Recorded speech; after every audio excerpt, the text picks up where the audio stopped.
ఏ ఇబ్బందులు పడుతున్నాడో, ఎలాంటి ఇబ్బందులు పడుతున్నారో తెలియదు. కానీ ఎప్పటికప్పుడు రాష్ట్రం బాగు కోసము ఈరోజు మనకు రైతాంగాన్ని కాపాడేదానికి ప్రయత్నం చేస్తూ ఉన్నారు. ఈరోజు పోలవరం ముందు ఆలోచన చేస్తే జాతీయ ప్రాజెక్టుగా తీసుకొని వచ్చి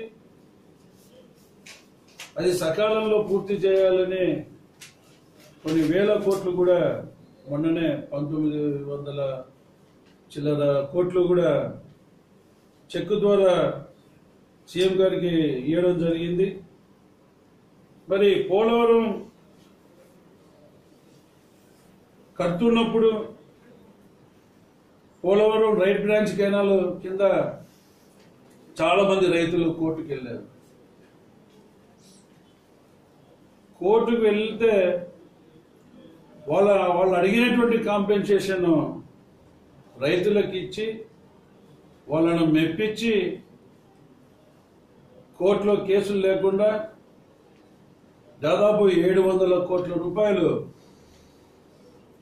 రైతులకు చెల్లించినటువంటి ఘనత ముఖ్యమంత్రిది కాదా అని చెప్పి నేను అడుగుతా ఉన్నా. ఎక్కడ ఇండస్ట్రీస్ వస్తే రాకముందే ఎక్కడ అభివృద్ధి జరుగుతుంది, చంద్రబాబు నాయుడు గారికి మంచి పేరు వస్తుంది, ఊహాగానంలో ఊహించుకునే సమస్యలను ఊహించుకొని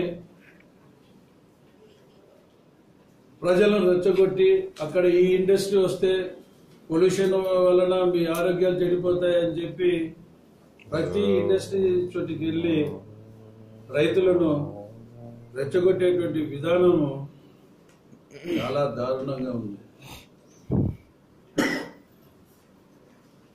మరి నాకు అర్థం కాలేదు ఈ 3-4